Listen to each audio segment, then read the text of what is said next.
even for people in Wicked who have crabbed minds and are very logical, they still have the capacity every now and then to feel and to sense something for which they have no words. That, I think, is the religious impulse. Hello and welcome to Art and Soul, the podcast of the Center on Religion and Culture at Fordham University in New York City. I'm Olivia Poust, the Assistant Director of the CRC, and your host for this episode of Art and Soul. I'm thrilled to welcome today's guest, Gregory Maguire, the acclaimed author of Wicked, the novel that inspired the Tony Award-winning musical and 2 feature films. Gregory, thank you so much for joining us. I am delighted to be here. It's my first time at Fordham. Well, perfect. Yes. We're happy to welcome you. Thank You're an you. honorary Ram now. I want to kind of start out at what may seem like the base level, and that is looking into the term wicked and wickedness and the notion of evil. And I think that, good versus evil is kind of the motif, especially in fantasy. And if you look at your source material, you literally have The Wicked Witch of the West and Glinda the Good. But what you do that's so different, I would say, from most fantasy is that you're saying, okay, well, who's to decide what's good and what's evil? How do you even define those terms? And what are the consequences when you put such a visceral label on somebody's identity or on a group's identity? So I'd love to kind of hear your thought process on those questions and your own understanding of evil. Sure, that's a big order. Yeah, so start small. We'll be here until next November, a year from November. Yeah. But I will say just on the outset that I began to write the novel with the intention of exploring the ways we use and misuse that term of approbation about somebody being bad. Sometimes we have to. Sometimes we use it because we're lazy. Sometimes we use it because we want an excuse or a shield or a costume to hide behind to screen our bad behavior, our own bad behavior. We're actually the evil ones, but if we can point to somebody else more loudly and more firmly that they're the evil ones, then we can sometimes get away with it. This is, I think, a characteristic of human culture and the human individual. After I wrote the book, I actually began to do a little more research than I had done before it, and I did come upon a study that suggested how children develop concepts of good and bad. That is, what is the rate and pace, and what do they call being bad, the bad thing, the scary thing. And I intended to go back and review that study before I came in today, but I didn't. But I do remember that initially what was bad was separation from what was good. That is, it was bad to be apart from your parents who were feeding you and nourishing you, and that's why babies cry. They recognize their insecurity and their need. As kids get older and begin to be able to verbalize things, it's always monsters or figments of the imagination, really, that are the original bad thing, the monster under the bed. Little by little, they become sorted out, I'd say, middle grade school into stereotypically bad characters. Like, if you're my age and you were playing cowboys and Indians, the cowboys were always good, the Indians were always bad. We've reconstructed that now, but that's how it was. Cops and robbers. The robbers were bad and the cops were good. As kids get older, though, they begin to be able to differentiate into the concept of something bad, a bad situation.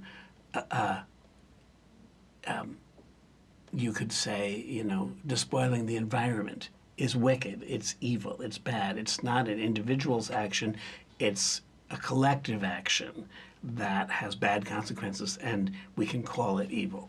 So I hadn't done all that before writing Wicked, but when I went back and read that study, I thought, well, that actually tracks with what I was doing by instinct to try to find out what is the difference between the evil witch in anybody's bad dreams or the Grimm fairy tales or any place else, and in fact the evil of the society that the witch is intended to represent and to serve as a kind of a scapegoat for. Yeah, well, it's interesting too because even the term witch when you have it in the literal sense of it being the female equivalent of a wizard, wizard Right. doesn't have that same negative connotation. No, and that didn't seem fair to me even when I was a Yes. kid. You know that apparently, if you go into the study of medieval and late medieval European history, there were creatures known as male witches, but wizard was something more akin to Socrates or Archimedes, or you know, somebody who had scientific knowledge and could understand how things worked better than the normal untutored peasant, and so therefore was a mage, as it were. But women who had the same degree of knowledge and the same capacity to hold learning in their heads were more often tainted for the indignity of actually proving that they had smarts. Yeah. And so I think that's always why, up until fairly recently, there were more people called witches than there ever were called bad wizards. Right. Now we have different names for the bad wizards. We sometimes call them bad players. Right. Well, I think that you do have such an emphasis on rhetoric and on language, and right now that's such a kind of hot topic, and rhetoric itself has almost become a dirty word. Yes. Which says a lot about the power of language, that it can be violent and it can be feared and manipulated. And I'm curious about how you see the role of language maybe in today's world. In today's world, the language is so unstable, it's actually safest not to open your mouth and utter a word. You say anything and you can be castigated for it. We could dive into the eddying wellspring of cancel culture and of snowflakism and all those cultural woes that we all suffer to try to tease out the strands of who is saying what and who is weaponizing it. Anything can be weaponized, even the most banal and bland and universal of statements. You know, let's say, I'm just thinking this off the top of my head, love your neighbor, love your neighbor. Well, he's not my neighbor, Right. you know, and he's not even a he. And so, you know, right away, who are you to tell me what I should do? You know, back off, Mr. or Mrs. or whatever. You know, it is a treacherous a minefield of problems for people who believe that language actually can do something, that language can actually collect the inchoate mass of human emotion and sieve it and bring it out, maybe just for a moment, to be an idea that people can think about and respond to, even if it's just 5 seconds. But that's what language is, and that's why we have it. Even if it dissipates and gets attacked 5 seconds later, it still is almost the only tool we have. Yeah. Well, I think that's kind of what makes fantasy so magical, other than the obvious magical components of those worlds. But in a real sense, you're able to take these universal truths and elements from our reality and add them into imagined worlds, but worlds that still run very much parallel to our own and that have kind of a reflection of our own truth here. So it's interesting because there is such like a spirituality to a lot of this and a religious element, and fantasy, to me, I've always thought of it as almost a religious genre in that there's so many themes like good and evil, as I mentioned. Yes. And if you look at C.S. Lewis or Tolkien and some of the classic fantasy stories, they are widely acknowledged as being religious and as being Christian, but religion remains, even in those most obvious ways, an allegory. It's there, but only thematically, and in the undercurrents, there aren't organized structures and religious traditions and elements that have kind of a physicality to them.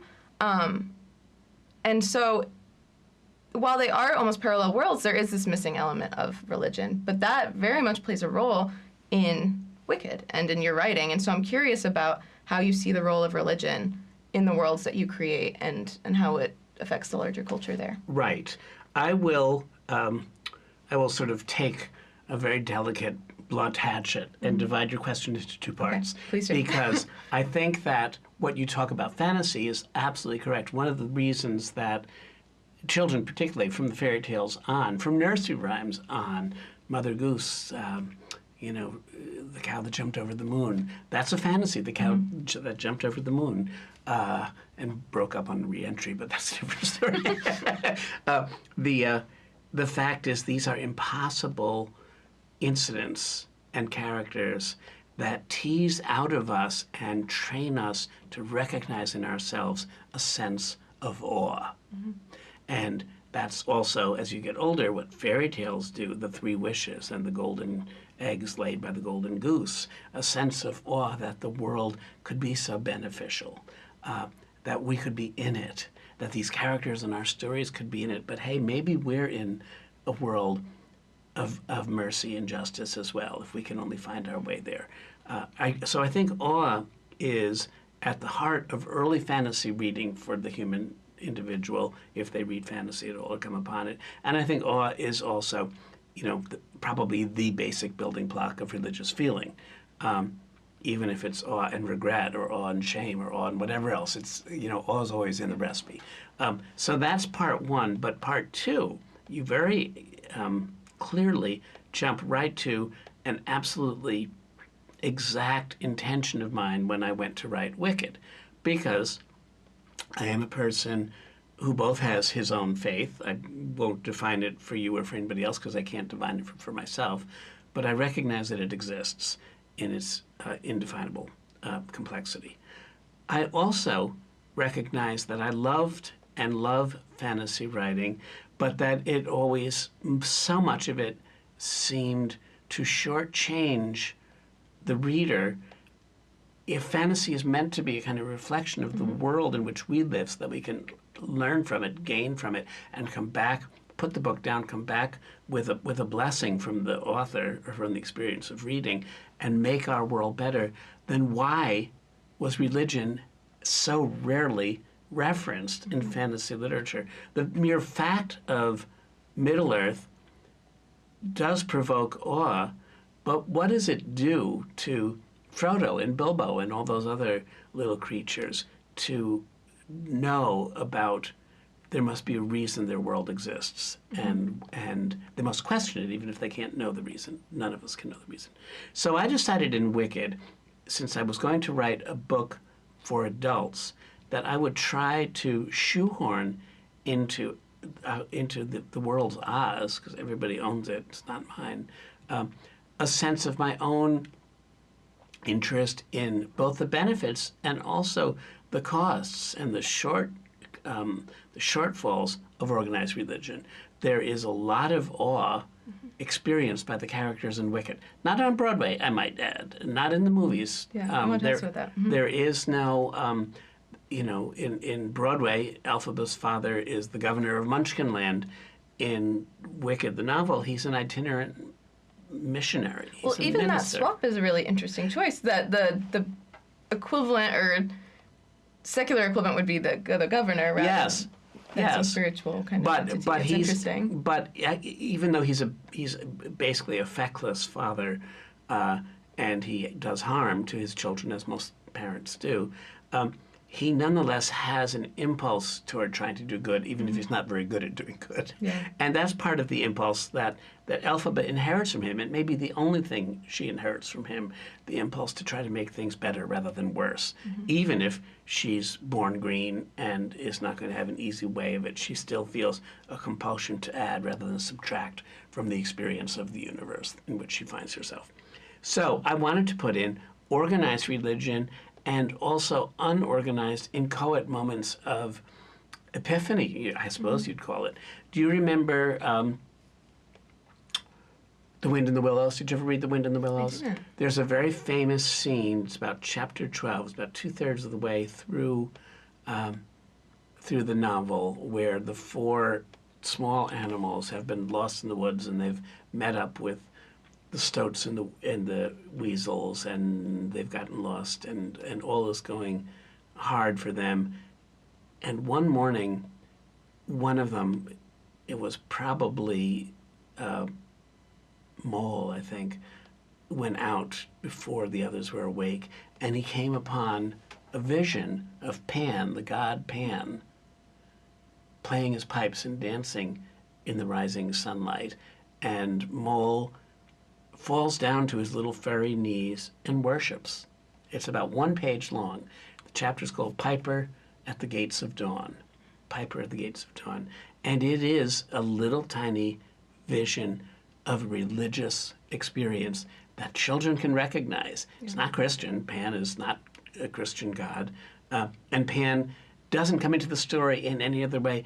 But without that chapter, all of the rest of the novel, the talking animals, the riverbank, the wonderful world that they live in, the hopes that they have, and the courage they need, all of that has nothing to build on if the deistic existence of a larger energy is not represented, and is represented in one page, and it makes the book. Yeah. Now, I have to admit, there are some critics who think it's the worst page in the book, and the book would be better without it.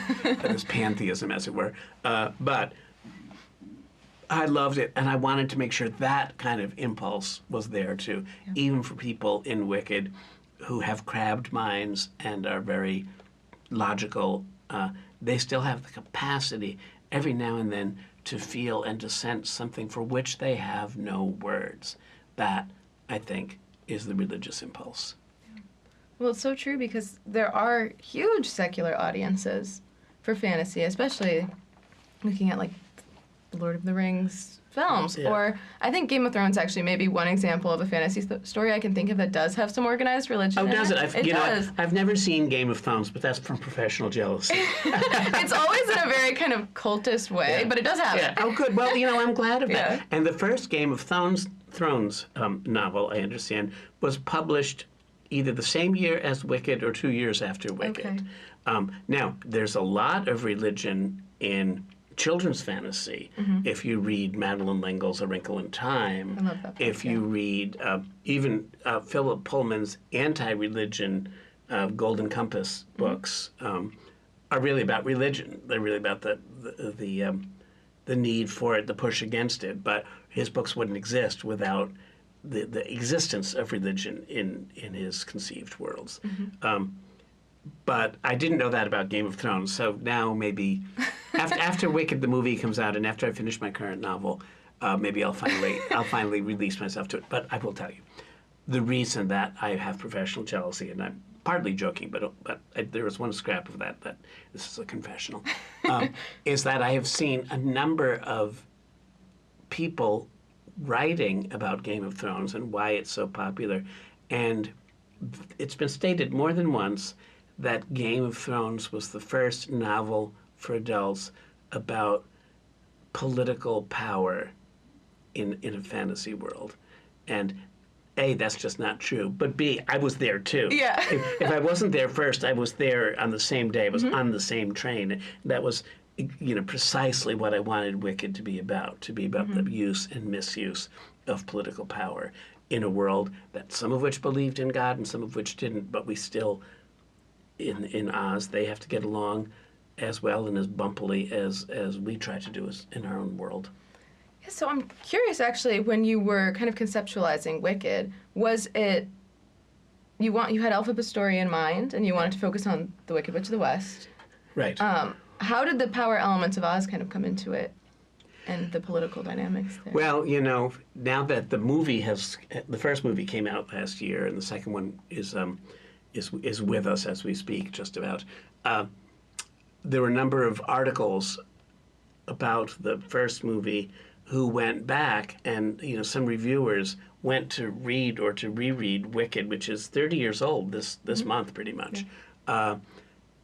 And what I was pleased about and chagrined about at the same time was several reviewers said Wicked, published in 1995, was a prophetic novel. It saw where we were going to be. It saw what authoritarianism could become, and it gave us a heroine for our times, 30 years before we needed her. Well, I'm not happy to have been prophetic, because I thought when I published the novel, when I wrote it, it would seem kind of old-fashioned and a little bit like I was writing about Pinochet and Stalin and Hitler and Mussolini and people before that, and that it would seem kind of old hat and obvious. But there is no old hat in the closet that can't be taken out and refurbished and put on again, and we're watching that now all over the world. Well, I wanted to ask you about that in relation to the anniversary. Congratulations, by the way. Thank you. That's amazing. But yeah, the fact that The Wizard of Oz itself has that political element. And that novel came out in 1900, and then the film came out in 39. And, Yes. And so there is this cyclical nature, but this story is kind of inescapable in that it is timeless. For better or worse, it's a great story, but yeah. some of the elements there you wish we could learn from. Oh, yes. And grow from. Oh, but. Absolutely. And I think in many ways, L. Frank Baum, who gave us this wonderful fable, The Wonderful Wizard of Oz, I think in many ways he had better ideas than he had the novelist's skill to write them. In The Wizard of Oz, he very soundly and I think sensibly kind of got out of his own way. He just let the story tell itself. Yeah. If you open up any page and read a couple of paragraphs out loud or to yourself, you will find very little flowery writing, very little description, only as much description as is needed to make sure the reader can place the characters in a setting and then move on. And there are very few adverbs, people don't laugh prettily, they laugh. It's what I call the American school of plain writing, and it serves a fantastic tale very, very well. L. Frank Baum quickly lost that instinct toward paring down, and in the subsequent 13 books that he wrote, the writing became more and more flowery, less and less digestible, and frankly less and less good, I think. I've gotten myself off on a tangent and I forget why. But I think going back, I think the thing is the essential crisis of power in The Wizard of Oz has actually rather little to do with Dorothy. She's just the avatar through which we get to see Oz. It really has to do with the power between the wizard and the witches. That's where the dynamism comes in the story. The wizard is afraid of the witches, and no one really knows why, because he doesn't speak. He doesn't answer questions. He doesn't take press conferences. Yeah. If somebody asks him a question at a press conference, he says something else. He is a very modern figure. And that was a moment of genius, I think. Probably is related a little bit to, you could say, Melville, Bartleby the Scrivener. There are trickster characters in 19th century American literature, and there's fantasy all over the place. But I think that was possibly Baum's greatest achievement, was to genderize it, to make the wizard be a man and afraid, and the women be powerful and kind of mostly, they just worked around him, like most women have done around the powerful men on the farm or in the business, or go back to see Working Girl starring Melanie Griffith. You work around the dumb man in the office and get the work done anyway. I'm curious. I know you grew up in the Albany area. Right. I actually did as well. Oh, really? Yeah. That's why you have a 518 area exactly. code. I noticed that. Yeah, so I'm curious about your Catholic upbringing there and how that affected your spirituality and I mean, obviously, and your writing. We discussed that a bit, but I'm curious about that. Well, I don't know if you know this, and I didn't know this until about 15 years ago, but apparently especially during the period in which I was a child and in which I actually worked for the church as a church musician, the Albany diocese was considered among the most progressive dioceses of the United States. And the parish that I grew up in was considered one of the most progressive parishes in the Albany diocese. For me, this was my experience of Catholicism. It was a broad tent, open door, everybody's welcome. We have work to do. It was a peace and social justice task that did not forget that cherishing our ability to be in awe was the heart of what motivated us. That's the faith in which I grew up and the faith that I still hold in many ways. And the cultural attributes of the Gospels, the stories, the hymns, that's mine because I inherited it, like my upstate accent.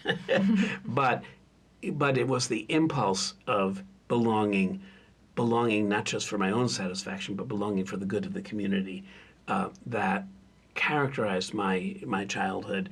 And I think made me feel that it even characterized my chosen ambition to be a writer, because to be a writer would be to connect with people and to try to give them 10 minutes of comfort.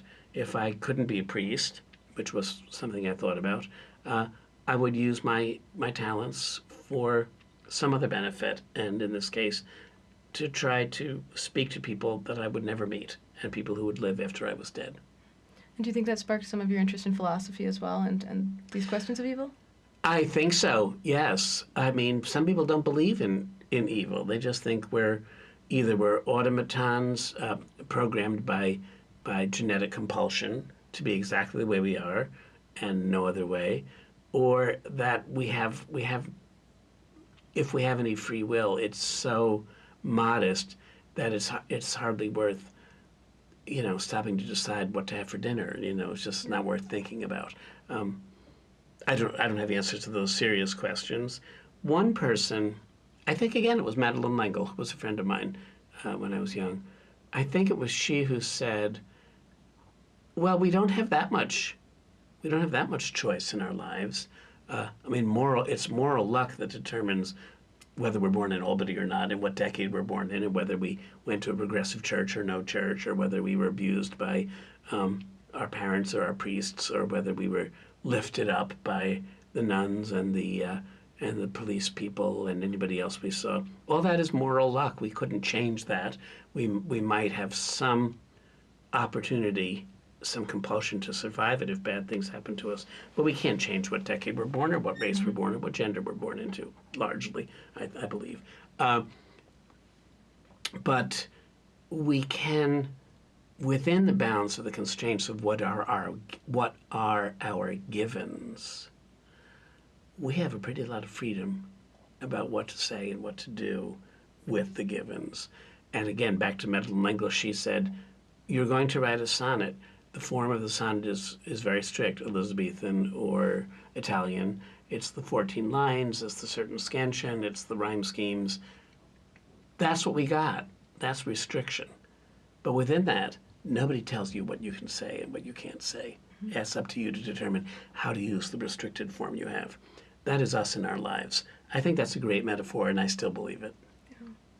Well, I think that Wicked being where it is now, 30 years after its publication, goes to show what a triumph it is, and just the fact that people clearly feel seen by your characters in this world. Yeah. So what do you hope is the legacy for it going forward, even 30 years from now again? Well, I'll tell you, Olivia, David Stone, who is a producer of Wicked, the musical, 22 years ago was asked, why is this so popular? And he said, there's a little bit of green girl in all of us. That's true. That is true. And so therefore, I think it will always speak to that part of us which feels marginalized, because all of us have it. But I actually think there's a different reason for it to have lasted on Broadway for 23 years. It's now, puff, puff, take that, Game of Thrones. It's the fourth longest running play in Broadway history. I'm pretty proud of that. But I think it's only partly about the friendship of the girls and the fact that Elphaba is green and powerful, and that it's about women's power and sorority, if you will. I also think it's about, in a fantasy, we can reclaim that old-fashioned 19th into early 20th century notion that to do good is a worthwhile ambition.